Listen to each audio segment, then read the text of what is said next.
Shavasana is the pose of deep rest. And so oftentimes we refer to Shavasana as corpse pose. I like to think of it as an invitation to practice consciously dying. Practice this conscious relaxation, this conscious letting go and being with what is. My very first Shavasana was in my very first yoga class. And I didn't even know. I remember when the teacher said Shavasana, I looked around the room and I was like, what am I supposed to do? So I just copied everyone else and I went to lie down, and I found that I surprisingly got pretty quiet right away. And then the next thing I remember, a voice saying, bring your attention towards your breath. And it was that moment where I like woke up. I feel like I woke up, and it was the first time that I had ever, I noticed that I could consciously bring my attention towards my breath. And it was this experience of like, what just happened? And then when I came out of it and went home, I felt so happy. I felt so kind of free and open. And I think it was the Shavasana that drew me back to the yoga class. It's like, I want more of that, whatever that is. I couldn't put my finger on it. I think my very first experience of Shavasana, there was a pure sense of wonder. And then, of course, the mind was like, oh, I want that again. I had to like chase that. It was amazing and mysterious. So it's been a process, I think, over the last 20 or so years of getting back to that state of like wonder. There's so many benefits to Shavasana. The one that feels really true for me is Shavasana helps me to digest, assimilate, and integrate all of the sort of chaos of life, the fullness of life. And when we begin to quiet the usual chatter,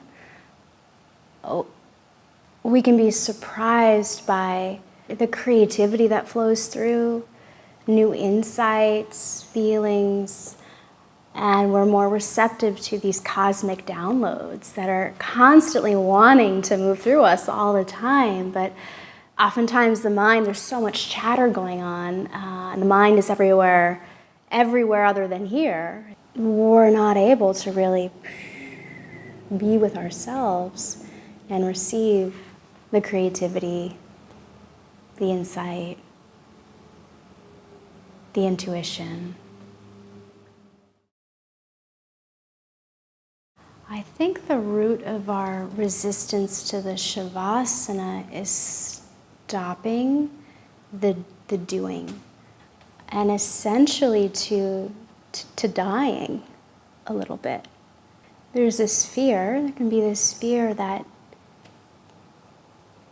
if I relax, everything will fall apart.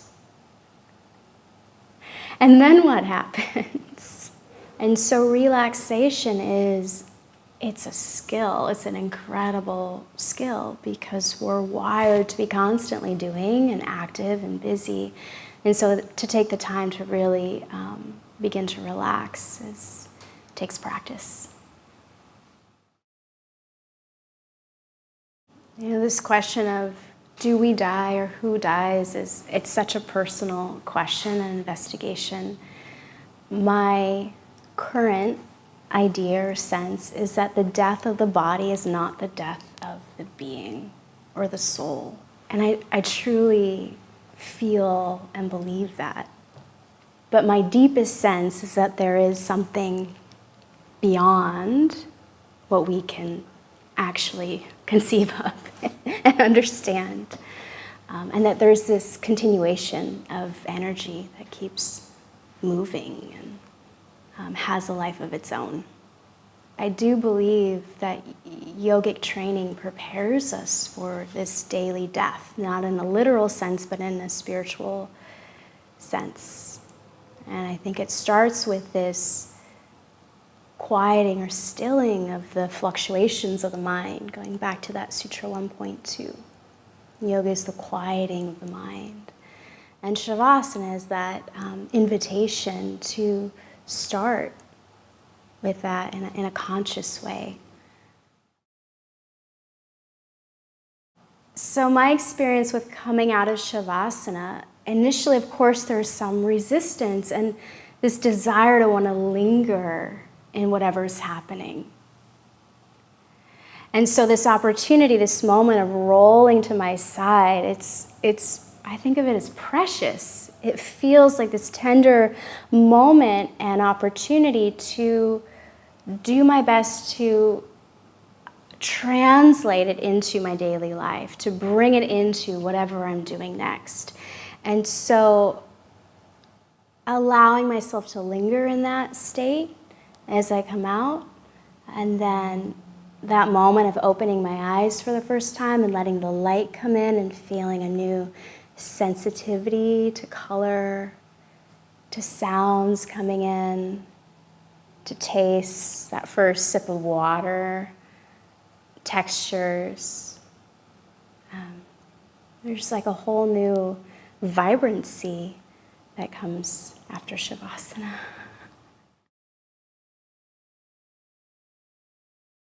How do I know my Shavasana has been successful? Sometimes when there's tears streaming down my face, or I come out of it and somehow I look in the mirror and I don't recognize myself. Like my face feels just a bit more open and relaxed. And I'm surprised by what I find myself saying or how I'm reacting. There's this quality that's a bit more at ease and actually more alive and more spontaneous. Oftentimes I think that when we go into a yoga class, we can't wait to get to Shavasana, or we don't have time for it. We need to end our practice and then run on to the next thing. So my sincere hope is that we can begin to fall in love with who we are in that state of quiet, spacious emptiness.